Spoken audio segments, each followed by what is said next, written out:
had this conversation the other day with the lovely Brittany Palmer. She's one of the ring girls of the UFC. Anyway, she's a very nice person, and she is fascinated by the 70s and the 60s, and she's a painter, and she makes all these, she's making all these different paintings, and we were having this conversation, like, I'm the same way. When I listen to music, 9 times out of 10 when I'm driving in my car, I'm listening to like some 1970s Zeppelin or some 1970s Allman Brothers or Leonard Skinner.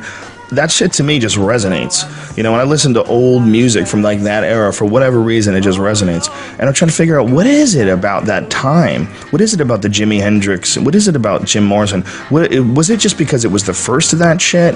Was it because it was the first of this giant evolutionary breakthrough from I think it's a combination of a number of things. One is that a lot of people back then thought their music counted for something. In other words, they thought that their music could actually change something. And a lot of what happens with artists is cynicisms at times have a certain cynical stamp on them. And I think we live in a very cynical time. The notion that nothing you do as an individual, certainly as an artist, could change anything at all, that's very prevalent among artists. So you don't have people who are doing stand-up, for example, to try to break a social norm or shatter a social norm. You certainly don't have a lot of musicians saying, my music is actually going to influence the political atmosphere. Remember, it was after, we had been through in the 70s, we'd just been through, and we're going through a terrible war in Vietnam. We were in the Cold War, we'd been through World War II, and everybody had an active memory of that. That shit, life really counted and mattered, and people didn't live as long. And there's this idea that you better hurry up and get through it and make your fucking stamp while you still have an opportunity. Because if you looked around, and let's take 1974, and you looked around at the world, and half the world was living under communist dictatorships, which was essentially slavery. And by the way, there was an arms race called the nuclear arms race between the Soviet Union and the United States, and a lot of people really were like, you know what, we could all fucking just blow up.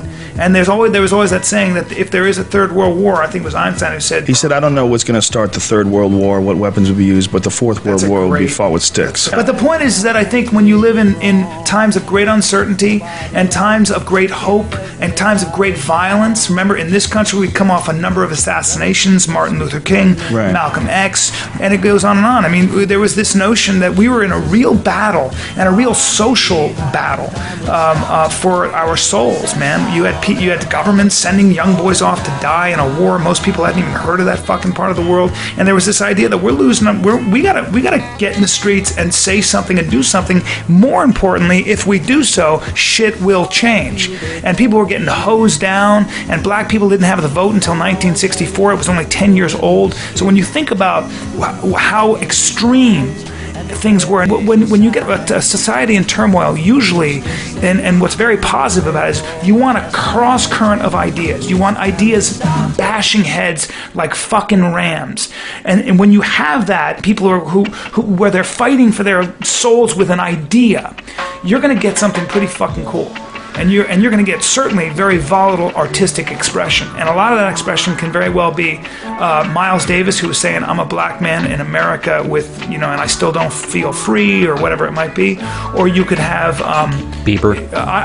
Well, Bieber is candy compared to, think about it, how much music counted back then. Right. Jazz was the only place that a lot of black people could really express themselves honestly, through a fucking horn. So if your heart's broken, you either sing it or you shoot it through a horn, because if you say otherwise, you're going to get fucking hung or shot or arrested. So things were way more extreme, and I think in today's world where everything's at the touch of a button, where everybody has plenty to eat, even if it's not healthy food, and we feel safer. And I think we're cynical. I don't believe that what we do and what we say can really change the world, and back then you did.